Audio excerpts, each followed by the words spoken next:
আল্লাহ রসুল বলছেন নারী কাকে বলে? আল মারআতু আওরাতুন, নবীজি বলছেন নারী বলে তাকে ঢেকে থাকে যে, পর্দায় থাকে যে, আবরণের মধ্যে থাকে যে, নিজেকে লুকিয়ে রাখে যে, আল্লাহর কসম তাকেই নবী বলছে নারী বলে। নারী বলে। মহিলা বলে কাকে? যে লুকিয়ে থাকে, আড়ালে থাকে, গোপনে থাকে। আওরাত, আওরাত অর্থ ঢেকে রাখার বিষয়, আওরাত অর্থ গোপন থাকার বিষয়। অতএব যেই নারী বেপর্দা, যেই মেয়ে বেপর্দা, যেই মহিলা বেপর্দা, বেহায়া, চরিত্রহীন, এটা কোনো বেডিও না, বেডির জাতও না। এটা কোনো বেডির জাতও না। এটা বলে তো এটা কি? এটা শোপিস, উপভোগের পণ্য। মানুষ যত কিছু নিয়ে উপভোগ করে, তো এটাও একটা উপভোগের পণ্য। নারী তাকেই বলে, মহিলা তাকেই বলে যে নিজেকে আড়াল রাখে, যে নিজেকে গোপন রাখে, যে নিজেকে লুকিয়ে রাখে, যে নিজেকে পর্দায় রাখে। আল্লাহ তাআলা আমাদেরকে বুঝার তৌফিক দেন। চলেন এবার তরজমাটা শুনেন, তাইলে কথা শেষ। আল্লাহ তাআলা নারীদের ব্যাপারে সরাসরি লক্ষ্য করে মহিলাদেরকে, মুসলিম রমণীদেরকে, মুসলমানের মা, মুসলমানের স্ত্রী, মুসলমানের মেয়ে, মুসলমানের বোন, তাদেরকে লক্ষ্য করে আল্লাহ সরাসরি বলতেছে ওয়াকারনা ফি বুয়ুতিকুন্না, 22 নম্বর পারা 33 নম্বর সূরা, সূরা আহজাবের 33 নম্বর আয়াত। আল্লাহ কি বলে দেখেন, একজন মুসলিম নারীর করণীয় কি, কর্তব্য কি? ওই যে বললাম যে বানাইছে তিনিই বলে দিবে, মনে আসেনি কথাটা? এই আল্লাহ বলে দিচ্ছে।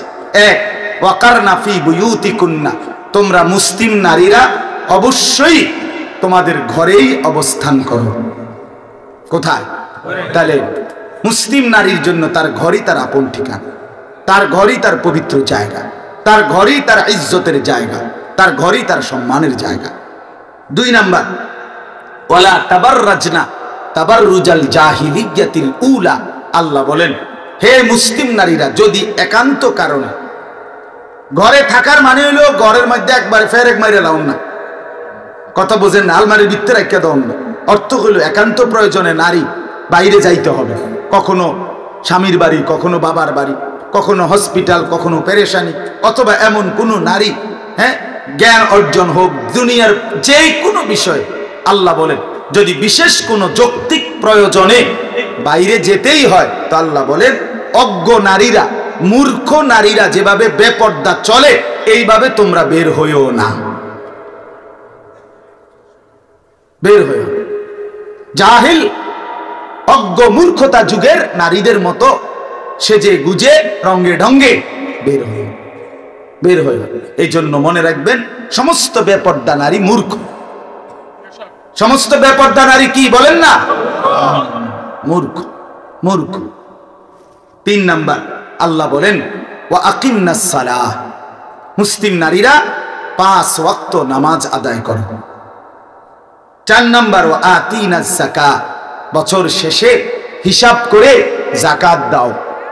5 নাম্বার, ওয়া আতিউল্লাহ ওয়া রাসূলা, জীবনের সব কাজে, সব বিষয়ে আল্লাহ এবং তার রাসূলের আনুগত্য করো। এখন বলেন তো আপনি, একজন মুসলিম মা, বোন, নারী, মেয়ে, এগুলি যদি ঘরে থাকতে হয়, পর্দা করতে হয়, 5 ওয়াক্ত নামাজ পড়তে হয়, হিসাব করে যাকাত দিতে হয়, আল্লাহ রসুলের আনুগত্য করতে হয়, তাকে কিছু শিখতে হবে কিনা, জানতে হবে কিনা? তো যদি এটা নাই শিখে, তো এটা কোথা থেকে জানে? এই জন্য মুসলিম নারীদেরও তাদের পর্দা ঠিক রেখে, শরীয়ত ঠিক রেখে জ্ঞান অর্জন করা, কোরআন সুন্নাহর ইলম অর্জন করা উচিত। এরপরে আল্লাহ বলেন হে নারীরা, তোমরা আমি আল্লাহ ঘরে রাখতে চাই কেন? প্রশ্ন হলো এটা, আল্লাহকে জিজ্ঞেস করেন, আপনি বেড়িয়ে ঘরে আটকাচ্ছেন কেন? মহিলারা বাইর হইতে স্বাভাবিকভাবে পুরুষদের কাঁধে কাঁধ মিলিয়ে বের হতে দিচ্ছেন না কেন? আল্লাহ তাআলা বলেন ইন্নামা ইউরিদুল্লাহু লিইউযহিবা আনকুমুর রিজসা আহলাল বাইতি ওয়া ইউতাহহিরাকুম তাতহীরা। সুবহানাল্লাহ। আল্লাহ বলেন আমি আল্লাহ চাই একজন মুসলিম নারী দ্বারা, মুসলিম রমণী দ্বারা ঘরে রেখে তার সেই ঘরের সকলকে পবিত্র করে দিতে।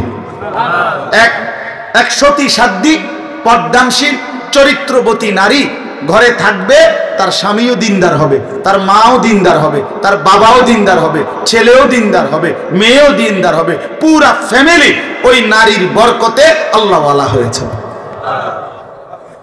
আল্লাহ তাআলা এরপরের আয়াতে বলেন, ওয়াযকুরনা মা ইউতলা ফি বুয়ুতিকুন্না মিন আয়াতিল্লাহি ওয়াল হিকমা। আল্লাহ বলেন, এখন যদি নারীরা প্রশ্ন করে আমি ঘরে বইয়ে কি করব, সারাক্ষণ রান্না বান্না ছাড়া, এরপরে কি করবেন?